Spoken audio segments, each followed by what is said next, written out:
जंगल में लगातार बारिश हो रही थी। आसमान में घने बादल थे और धरती पर पानी का सैलाब आ चुका था।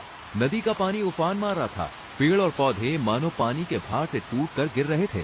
जानवरों में डर का माहौल था। हर कोई बेमन से अपने अपने आश्रयों में छिपा हुआ था।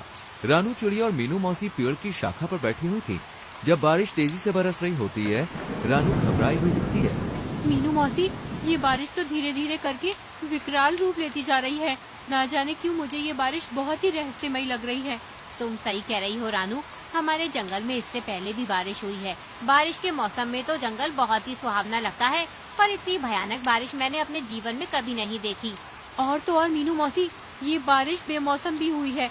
ये तो पतझड़ का मौसम है। पतझड़ के मौसम में बारिश पहली बार देख रही हूँ। मेरा मन कहता है कुछ न कुछ गड़बड़ जरूर है। जो भी गड़बड़ होगी सामने आ ही जाएगी। मौसी, हमें जंगल के शेर महाराज से बात करनी चाहिए। हाँ रानू, चलो महाराज से मिलते हैं।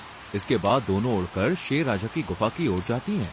शेर राजा की गुफा में हिरन, बंदर और चील पहले से मौजूद हैं। सभी गहरी सोच में डूबे हुए हैं। रानू और मीनू मौसी वहाँ पहुँचती हैं।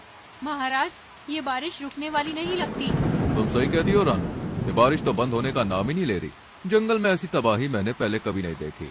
हमें अब दूसरे जंगल की ओर जाना चाहिए महाराज, ताकि हम सुरक्षित रह सकें।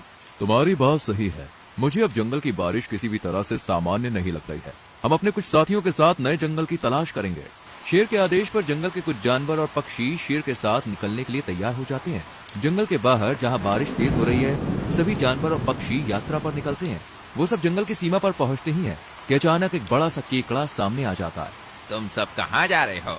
हम दूसरे जंगल की ओर जा रहे हैं। दूसरे जंगल? लेकिन क्यों? क्योंकि हमारे जंगल में पिछले कुछ दिनों से बहुत ही भयानक मूसलाधार बारिश हो रही है, जो जंगल में तबाही मचा रही है। और मुझे नहीं लगता कि ये बारिश हाल फिलहाल बंद होगी। इसलिए जब तक ये बारिश बंद नहीं हो जाती, तब तक हमें दूसरे जंगल में अपना ठिकाना तलाशना होगा। शेर राजा की बात सुनकर केकड़ा रहस्यमयी अंदाज में मुस्कुराता हुआ बोला, तो फिर आपका दूसरे जंगल में जाना बेकार है महाराज। क्या मतलब? क्योंकि दूसरे जंगल में भी बारिश हो रही है, लेकिन आपको चिंता करने की कोई आवश्यकता नहीं। आप शायद मुझे नहीं जानते, मैं तंत्र क्रिया में बहुत ही माहिर हूँ। केकड़े की बात सुनकर रानू चिड़िया चौंकती हुई बोली, तुम कहना क्या चाहते हो?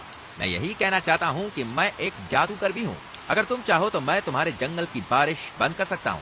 केकड़े की बात सुनकर मीनू मौसी चौंकते हुए बोली, ये तो एक तरह जंगल में लगातार बारिश हो रही थी। आसमान में घने बादल थे और धरती पर पानी का सैलाब आ चुका था। नदी का पानी उफान मार रहा था। पेड़ और पौधे मानो पानी के भार से टूटकर गिर रहे थे। जानवरों में डर का माहौल था। हर कोई बेमन से अपने अपने आश्रयों में छिपा हुआ था। रानू चिड़िया और मीनू मौसी पेड़ की शाखा पर बैठी हुई थी। जब बारिश तेजी से बरस रही होती है, रानू घबराई हुई दिखती